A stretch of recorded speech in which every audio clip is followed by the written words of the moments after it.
So, the book of Judges. When you think of it, you probably think of, I don't know, a bunch of really old, really brutal battles, right? But what if I told you that the very first chapter isn't just a list of who fought who? What if it's actually this incredible setup, a prologue really, to an age of absolute chaos? Yeah, let's dig in and see how this whole thing kicks off.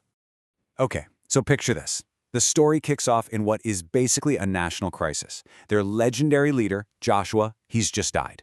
And that leaves this huge power vacuum. You've got an entire nation, kind of adrift, with this monumental task ahead of them, securing the promised land. But there's no one in charge, no central commander. So you can imagine their very first move here, it's going to be absolutely critical. So what do? What's that first move? Well, in this moment of what looks like incredible faithfulness, they don't appoint a new general. They don't get into committees to debate strategy. Nope, they turn straight to God. And for a nation standing at a crossroads like this, that's a really, really promising start.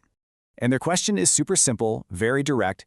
They just ask, who among us shall go up first to fight against the Canaanites? And God's answer is just as direct, Judah. Now here's what's so cool about this. Judah, that's the tribe that ancient prophecies had already pointed to for leadership. So this isn't just some random military assignment. No, this is destiny starting to unfold. And right out of the gate, Judah's campaign looks like a smashing success. A perfect victory, really. They team up with their kinsmen from the tribe of Simeon, they go on to win this huge battle against 10,000 soldiers, and they even capture a super powerful Canaanite king, a guy named Adoni-Bezek. Everything's going great. But it's what they do next that makes everyone, both back then and us today, kind of stop and go, wait, what?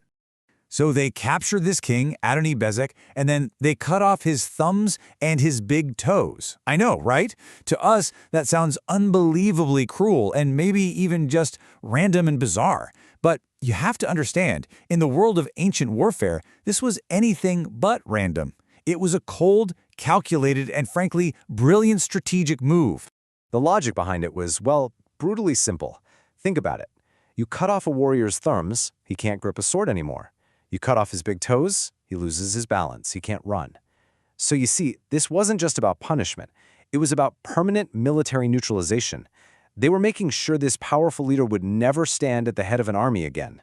And here's the most incredible part. The captured king himself, Adoni-Bezek, he has this moment of clarity. He totally gets it. He recognizes this isn't just some random act of cruelty, he sees it as cosmic justice. He literally says, "As I have done to 70 kings, so God has repaid me." I mean, wow, even their enemy sees that the punishment perfectly fits the crime he committed. So the story's at its absolute peak right here. You've got perfect obedience, you've got divine justice, a clear, decisive victory. Everything is going perfectly. And then we get one of the most important little words in the entire book, but. And that's it. That's the pivot point. This is where that perfect start begins to crack, and the real theme of the book, compromise, starts to creep in. And this right here is the central paradox of the chapter. On the one hand, the text is crystal clear, the Lord was with Judah. But on the other hand, it says they couldn't drive out the people of the plain. Why? Because they had iron chariots. So what gives? Was God suddenly not powerful enough to handle some fancy new tech? Or was this actually a failure of faith? Yeah, the text pretty strongly implies the problem wasn't a lack of divine power. It was an abundance of human fear.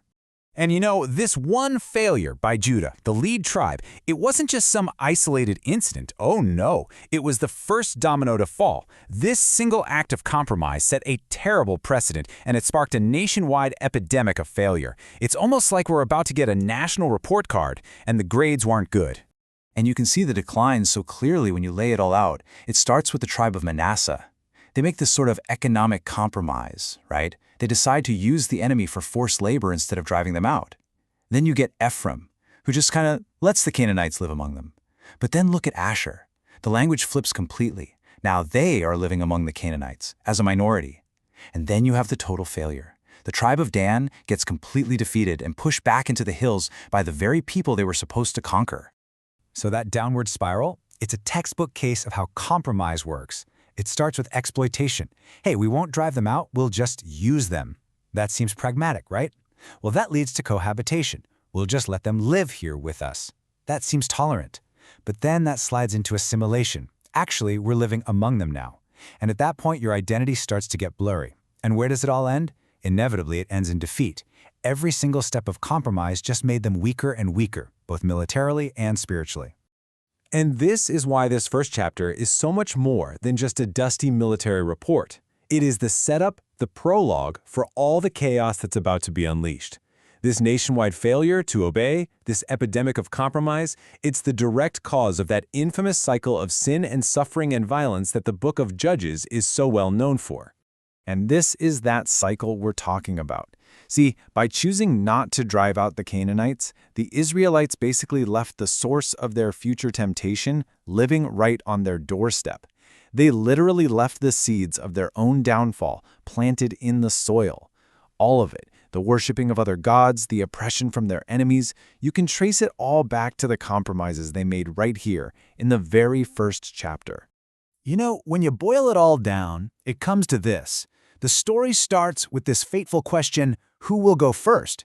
But it ends with a nation where no one is asking God for guidance at all. The book opens on this incredible high note of faith, but as the compromises pile up and the chaos gets deeper and deeper, that initial connection to God, it's just gone. And all of that leads us to the book's really haunting final line, a question that honestly still resonates today. Those little compromises that started way back with a fear of some iron chariots, well, they eventually created a society with no king, no leader, and no moral compass. And so it leaves us and the reader to wonder, so what happens when everyone just does whatever is right in their own eyes?